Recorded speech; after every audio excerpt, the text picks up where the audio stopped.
Olá, boa tarde, turma do quarto ano, tudo bem com vocês?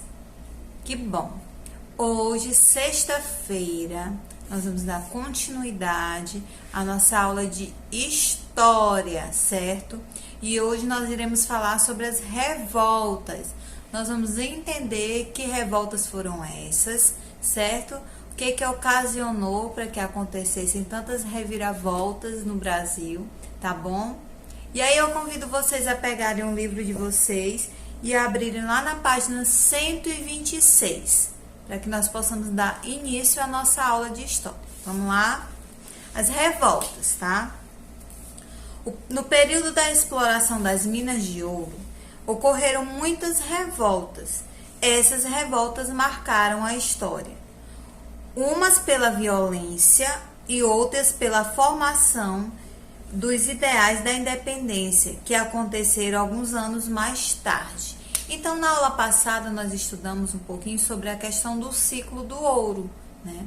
E aí nós vimos que os escravos, eles passaram a trabalhar não só nas minas de ouro, mas eles começaram também a trabalhar dentro do comércio no Brasil, eles começaram a trabalhar como empregados, funcionários do lar, como nós chamamos hoje em dia. Então, eles tiveram várias funções. E dentro dessa revolta, também eles deram continuidade, tá, no seu trabalho. Porém, na revolta, os fatos principais que a marcaram foi os ideais dos problemas de independência, vamos dizer assim, que iam acontecer mais tarde, tá? E aí nós podemos falar um pouquinho sobre a revolta de Beckman, que foi no Maranhão, aconteceu no ano de 1684. Teve como motivo o descontentamento dos colonos com a exploração comercial. A campanha do comércio do Maranhão comprava os produtos na região a baixo preço, revendia-os ao Portugal e vendia os produtos que vinham desse país por um alto preço. Então, um dos primeiros problemas para que a revolta de Beckman acontecesse foi esse, tá? Que inicialmente eles traziam os produtos, né, para o Brasil, levavam também para Portugal e vendiam em alto preço aqui no Brasil, certo? Eles traziam de Portugal e o preço era um absurdo. Então, daí deu início às primeiras revoltas, tá? Outro problema era a falta da mão de obra, pois Portugal havia feito um acordo com os colonos de mandar 500 escravos por ano ao Maranhão e não cumpriu. O resultado foi a escravização dos indígenas. Manuel Beckman, fazendeiro muito rico e respeitado na região, foi o líder dessa revolta que fez o seu nome. Os colonos acabaram com a companhia, porém o governo português sufocou a revolta e prendeu os principais líderes. Beckman foi condenado à forca. Então, a revolta de Beckman levou esse nome Beckman, porque Beckman era um fazendeiro na época, né? E aí, ele que deu início a, vamos dizer assim, esses problemas que ocasionaram as revoltas, como eu já falei no início. Como ele vendia os preços um absurdo, muito caro, e os colonos não concordavam com o valor, então, assim, eles já começaram a se revoltar. Outro ponto era na questão dos escravos, porque eles tinham feito um acordo que anualmente iam trazer os escravos, em média 500 escravos para o Maranhão. Nós estamos falando no contexto dentro do Maranhão, tá? E aí, esse acordo não foi feito, ele foi quebrado. Então, os colonos, eles começaram a se irritar dessa forma. E aí, eles colocaram indígenas para trabalhar como escravos. E vocês já sabem que alguns indígenas não concordavam de maneira nenhuma em trabalhar como escravos, né? Então, tudo isso dentro do Maranhão ocasionou essa revolta. E dentro dessa revolta, Beckman veio a morrer, né, onde ele foi condenado à forca. Então, assim, foi uma revolta que aconteceu aqui no Maranhão, tá? E aí nós temos também a Guerra dos Emboabas, que aconteceu em Minas Gerais em 1708. aconteceu em Minas Gerais entre 1708 e 1709, entre os paulistas e os emboabas, que eram conhecidos assim, que eram os forasteiros, né, no caso, gente que vem de fora. Os bandeirantes descobriram o ouro em Minas Gerais e acharam que as minas deveriam pertencer só a eles. Entretanto, muitos colonos de regiões diversas do litoral dirigiram-se para o local assim que souberam da descoberta das minas de ouro. Com isso, foram formando dois grupos inimigos que entraram em violentos combates. Os paulistas, chefiados por Manuel Borba Gato, e os emboabas, chefiados por Manuel Nunes Viana. Os emboabas prepararam uma emboscada para os paulistas e muitos morreram. Os paulistas tiveram então que dividir a exploração das minas com os habitantes da região. Dessa forma, muitos paulistas saíram à procura do ouro em outras regiões da colônia. Então, o que aconteceu dentro da Guerra dos Emboabas? Lá em Minas Gerais, certo? Os paulistanos, eles achavam que por eles terem descoberto essas minas dentro de Minas Gerais, por isso Minas Gerais recebe esse nome, por ter uma grande quantidade de minas, certo? Então, eles achavam que eles estavam no direito de ser os proprietários dessas minas. E aí, de forma nenhuma, né, os colonos da época não concordaram, eles não permitiram que isso acontecesse. Então, a partir daí, foram criados dois grupos inimigos, dos paulistanos e os colonos, né, que eram chefiados, no caso, os emboabas, que eram chefiados por Manuel Nunes Viana. E aí, eles fizeram uma emboscada para os paulistanos e muitos deles chegaram a morrer por conta dessa revolta, né, dessa emboscada. E aí, dessa forma, os paulistanos viram que eles não tinham total posse nessa terra e acabaram partindo para outras regiões em busca de ouro, certo? Dentro da Guerra dos Mascates, que já aconteceu, nós vimos a Guerra de Beckman no Maranhão, a Guerra dos Emboabas, né, a revolta de Beckman no Maranhão, a Guerra dos Emboabas em Minas Gerais, e agora nós vamos para Pernambuco, no ano de 1710, que foi conhecida como a Guerra dos Mascates.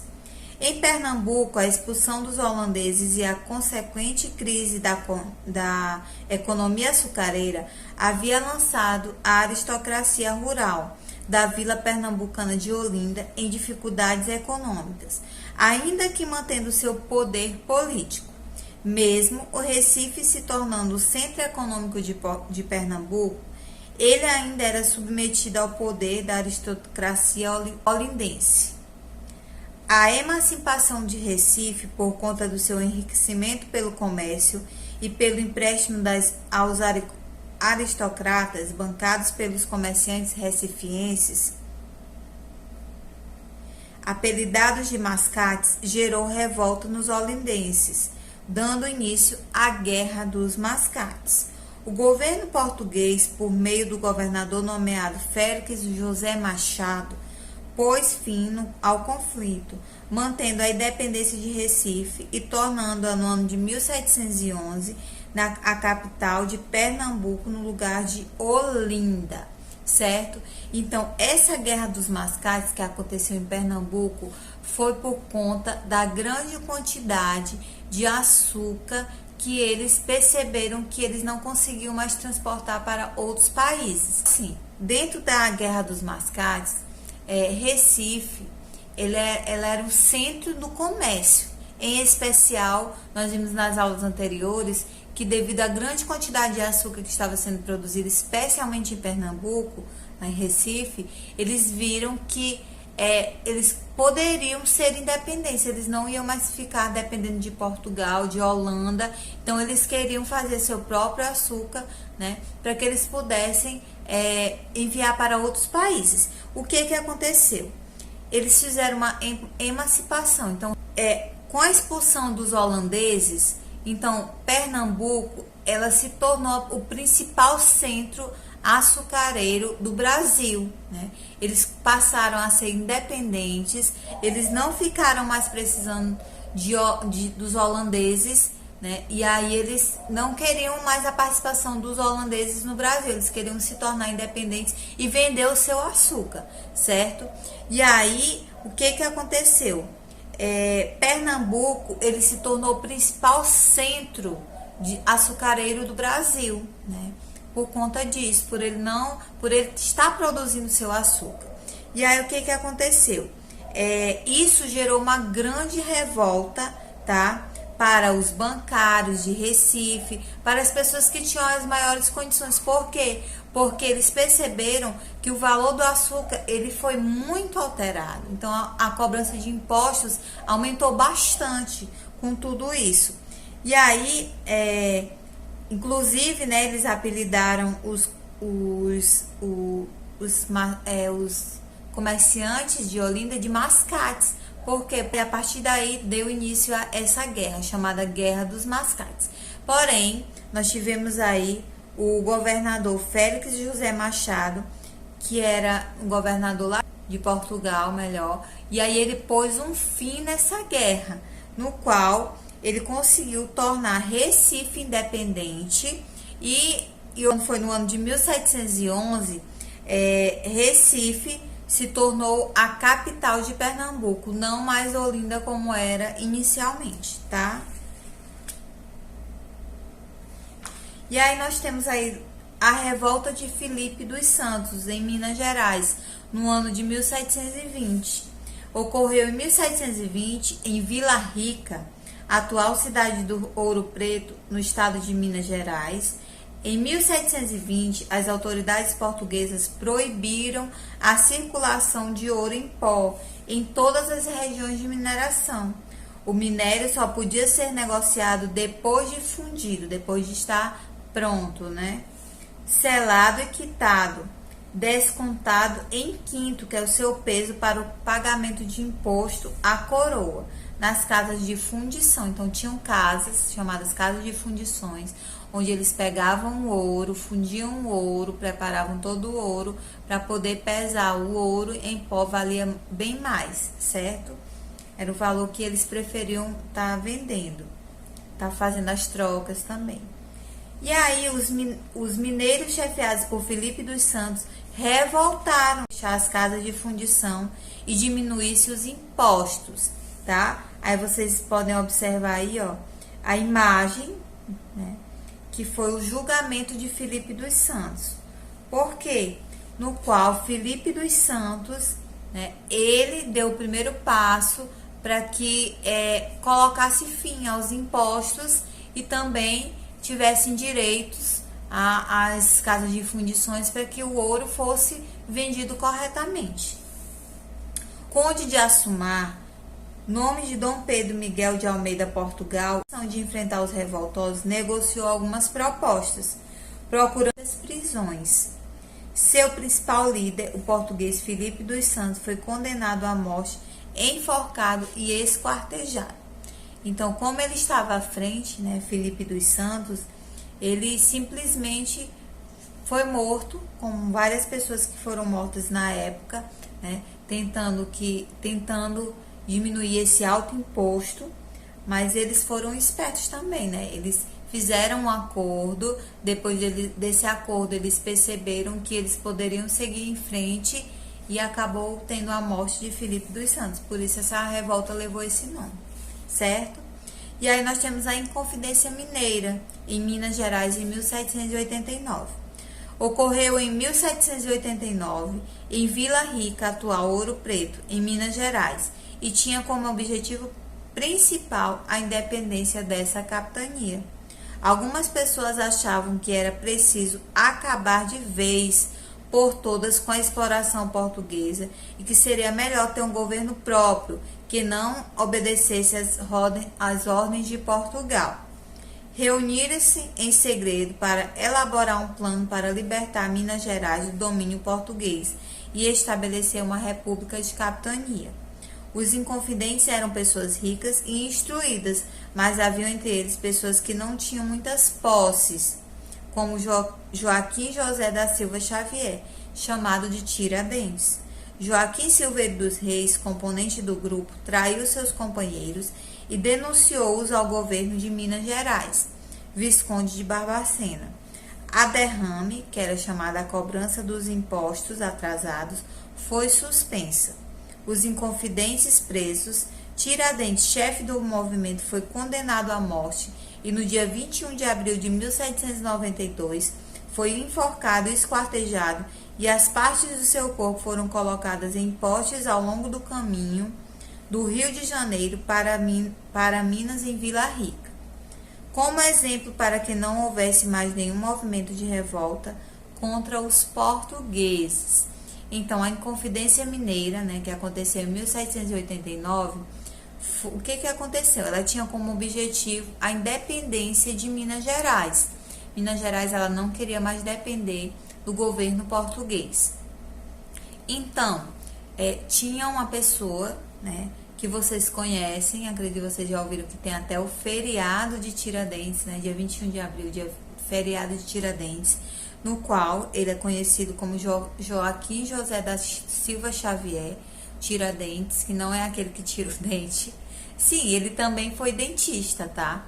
Mas aí o que aconteceu? Ele era uma das pessoas que estavam à frente, tá, dessa revolta, no qual eles queriam que Minas Gerais, como eu já falei, fosse independente.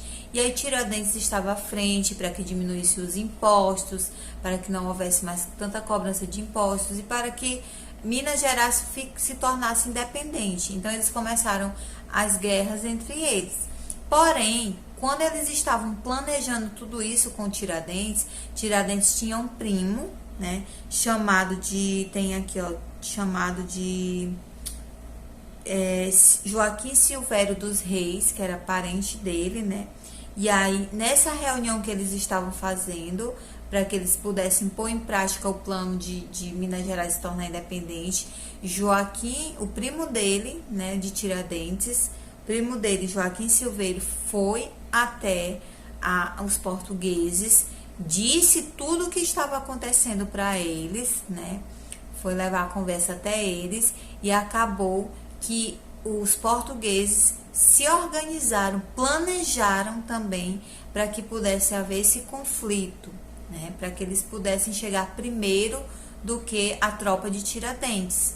E aí aconteceu o quê? Tiradentes, como era o da frente, o que estava à frente de tudo isso, juntamente com outras pessoas, algumas pessoas eram pessoas que tinham posses, outras eram pessoas mais simples, acabou muitas pessoas virem a morrer, acabou o Tiradentes sendo esquartejado, né? Foi morto, foi cortado em pedaços e Portugal venceu essa batalha.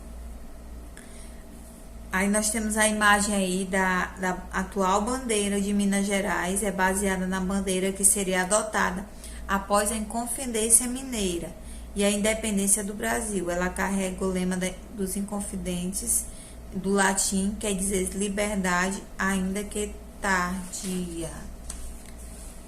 E aí na página 130 nós vamos falar um pouquinho sobre a Conjuração Baiana, ou Revolta dos Alfaiates, que aconteceu na Bahia em 1798. Sendo considerada a mais social das revoluções do período colonial, pela participação dos homens livres e pobres, a Conjuração Baiana surgiu da insatisfação dos habitantes da antiga capital do Brasil. Após sua transferência para o Rio de Janeiro, em 1763, aliado à forte tributação exercida pela metrópole, influenciados pela Revolução Americana e Francesa, além da rebelião escrava que havia acontecido na ilha de São Domingos, atual Ayate, começaram a surgir panfletos nas ruas de Salvador que pregavam alguns critérios essenciais à Revolução, que era liberdade, a colônia de Portugal e transformá-la em uma república, acabar com a escravidão, melhorar as condições de vida das pessoas mais pobres, aumentar o soldo dos soldados. Os principais líderes da Conjuração foram os soldados Lucas Daniel e Luiz Gonzalo, das viagens e dos alfaiates Manuel Francisco dos Santos Lira e João de Deus, razão pelo qual a Revolução da Bahia também é conhecida como Revolta dos Alfaiates. Então, essa revolta da Conjuração Baiana, ou Revolta dos Alfaiates, lá na Bahia, ela aconteceu da seguinte forma.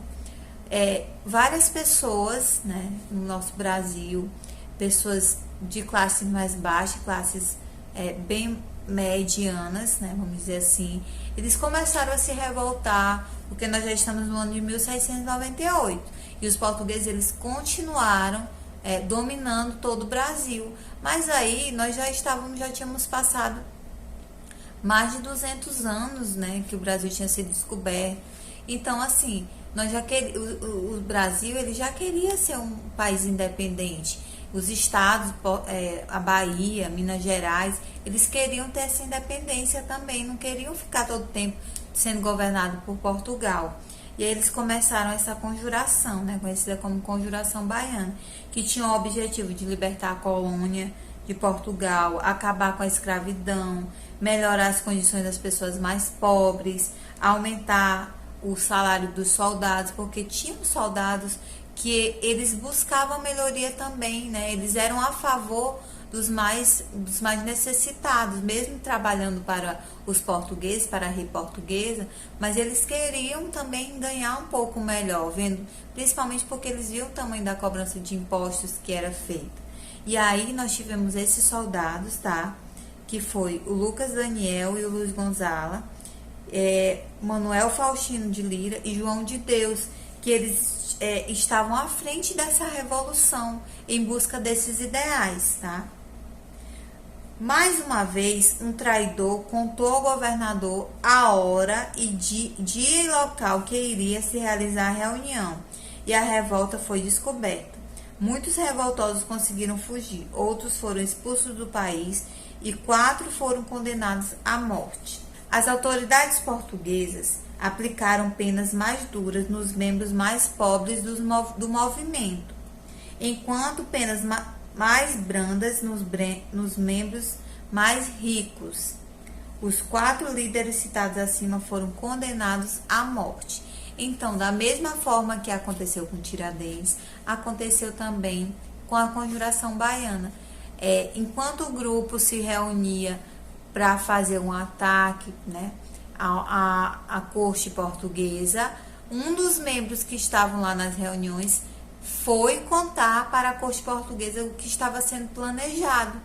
E aí essa pessoa que foi falsa, né, que estava no grupo e denunciou a corte portuguesa se organizou, né, e foi até eles, sendo que várias pessoas também foram mortas, inclusive os soldados que estavam à frente dessa revolta, dessa conjuração baiana, vamos dizer assim. Então, e aí eles acabaram sendo mortos.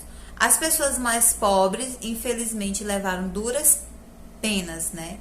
Enquanto os mais ricos, por terem a condição maior, né, por poder futuramente ajudar a corte portuguesa, levaram penas leves. E assim, infelizmente, em muitos casos acontece até hoje no Brasil, né, e no mundo também. Os mais pobres, os mais necessitados, sempre sofrem pelos que têm maior condição. Então, essa foi nosso assunto da aula de hoje, certo? E aí nós temos uma atividade na página 131. Uma atividade proposta. Vamos fazer agora com a tia? Vamos lá. Primeira questão. Complete as alternativas com o nome das revoltas. Revolta de Beckman, Guerra dos Emboabas, Guerra dos Mascates, Revolta de Filipe dos Santos. Letra A. Os bandeirantes descobriram ouro em Minas Gerais e acharam que as minas deveriam pertencer só a eles. Aonde foi que aconteceu? Foi durante a Guerra dos Emboabas, isso mesmo. Letra B. Luta contra os abusos da Companhia do Comércio do Maranhão. A luta que aconteceu no Maranhão foi a Revolta de Beckman. Letra C. Rivalidade entre senhores de engenho de Olinda e comerciantes de Recife foi a Guerra dos Mascates. Letra D. Colonos versus as casas de fundição aconteceu na Revolta de Filipe dos Santos. Segunda questão. Pesquise e escreva abaixo o que era o quinto, tá? Isso aí vocês vão pesquisar na internet e vão responder. A sugestão da minha resposta é que o quinto ele era uma parte, tá? Que era descontada de todo o minério enquanto dentro do pagamento do imposto da coroa, né? O que eles vendiam lá, o que eles tiravam do minério, tinham que dar uma parte para a coroa portuguesa. Terceira questão. O que foi a revolta de Beckman? A revolta de Beckman, ela aconteceu, o que foi ela? Ela foi um descontentamento, tá? Vocês podem colocar assim, com a exploração da Companhia do Comércio no Maranhão, certo? Quarta questão. Por que surgiu rivalidade entre os senhores de engenho de Olinda e os comerciantes portugueses do Recife? Vocês podem colocar assim, por causa do crescimento, né, do comércio de Recife. E aí, ela ficou independente de Olinda, lembram? Certo? Então, essa foi nossa atividade proposta, juntamente com nossa aula de hoje, tá bom, meus amores? Tenham um bom final de semana para vocês, bom feriado de segunda-feira. Espero que vocês tenham entendido. Qualquer dúvida pode me chamar no PV, certo? Super beijo para vocês. Fiquem com Deus e até nossa próxima aula. Tchau!